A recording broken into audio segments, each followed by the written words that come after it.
สวัสดีครับไกด์ล้านนาครับจาก YouTube Channel The ไกด์ล้านนาครับตอนนี้ผมอยู่ที่ระเบียงพูลรีสอร์ทนะครับผมเป็นรีสอร์ทก่อนที่จะขึ้นไปทางถึงก่อนขึ้นไปทางขึ้นอุทยานแห่งชาติภูเรือนี่ครับคุณลุงเขาเป็นผู้ดูแลที่นี่อยู่นะครับผมอันนี้ของคุณลุงเป็นโซนหนึ่งครับผมตรงนี้เป็นโซนหนึ่งทั้งหมดมีกี่โซนครับที่นี่มี3 โซนครับ3 โซนมีเคียงพูแล้วก็ระเบียงพูโซน3อ๋อครับผม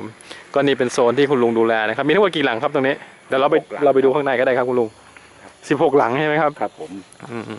ครับยายก็ได้ยายอธิบายอ๋อไม่เป็นไรครับไม่เป็นไรผมจะไปอ๋อให้ลูกค้าอ๋อครับผมครับขอบคุณครับครับผมไม่เป็นไรครับขอบคุณครับครับตรงนี้ก็เป็นบ้านพักนะครับตรงนู้นบ้านพักน่ารักทีเดียวชื่อบ้านพักแสนรักนะครับผมนี่ครับผมซูมให้ดูหลังใหญ่นะครับน่าจะเป็นแบบเหมาหลังตรงนี้เป็นร้านกาแฟนี่ยังไม่เปิดใช่ไหมครับคุณยายอ๋อเปิดเดือนหน้าเปิดช่วงหน้าหนาวเนาะอ๋อครับตรงนี้ก็ที่นี่มีกางเต็นท์ด้วยป่ะครับมีค่ะตรงนี้ป่ะบริเวณพวกนี้อ๋อถ้ามี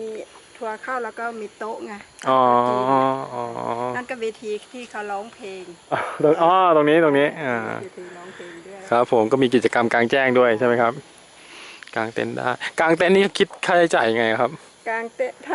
าเขาจองมาแบบถ้าเหมาอย่างนี้เราไม่คิดเลยอ๋อ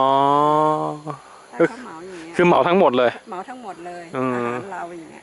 อ๋อโอเคเดี๋ยวเราไปดูห้องพักกันครับบริเวณก็นี่อยู่บนเนินนะครับสวยงามทีเดียวด้านครับขึ้นไปข้างบนนั้นคืออุทยานแห่งชาติภูเรือนะครับผมด้านบนนั้นครับนี่ผมอยู่ด้านล่างนะครับวิวทิวทัศน์ที่นี่สวยงามทีเดียวครับตรงนี้เป็นลานกลางเต็นท์นะครับเป็นลานกลางเต็นท์ครับเดี๋ยวเราเข้าไปดูห้องพักครับผมได้ห้องพักที่นี่นะครับผม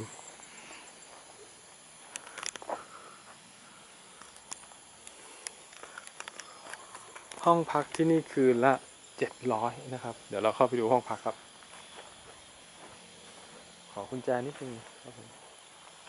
อ๋อเขาเอากุญแจมาให้แล้วนะครับนี่ก็เป็นด้านนอกพักก็จะมีระเบียงนะครับแบบนี้ห้องใหญ่ทีเดียวครับ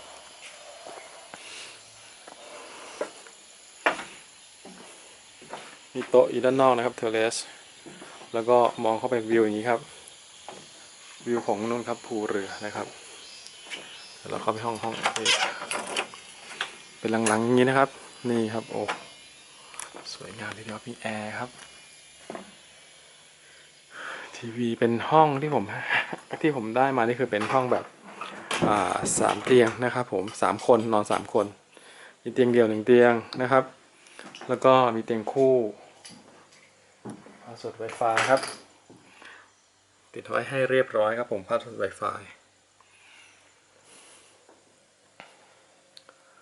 ตู้เย็นนะครับหรูหราทีเดียวครับตู้เย็นทีวีแล้วก็มีแอร์นะครับ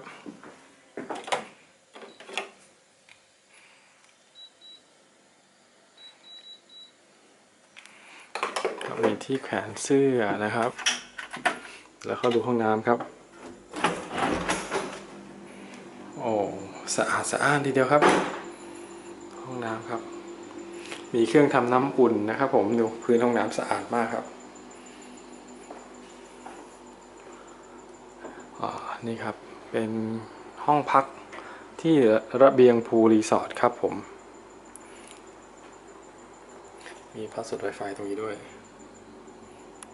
ครับห้องพักราคา700 บาทนะครับ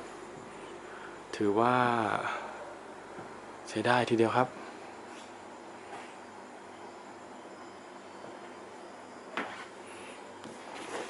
นะครับมีหน้าต่างไม้นะครับเปิดไป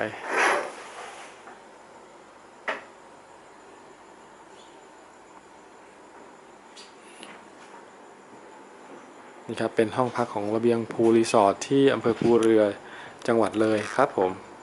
ขอบคุณที่ติดตามครับแล้วพบกันใหม่ที่ YouTube Channel The ไกด์ล้านนาครับผมขอบคุณครับครับแล้วพบกันใหม่ที่ YouTube Channel The ไกด์ล้านนาครับผมขอบคุณครับ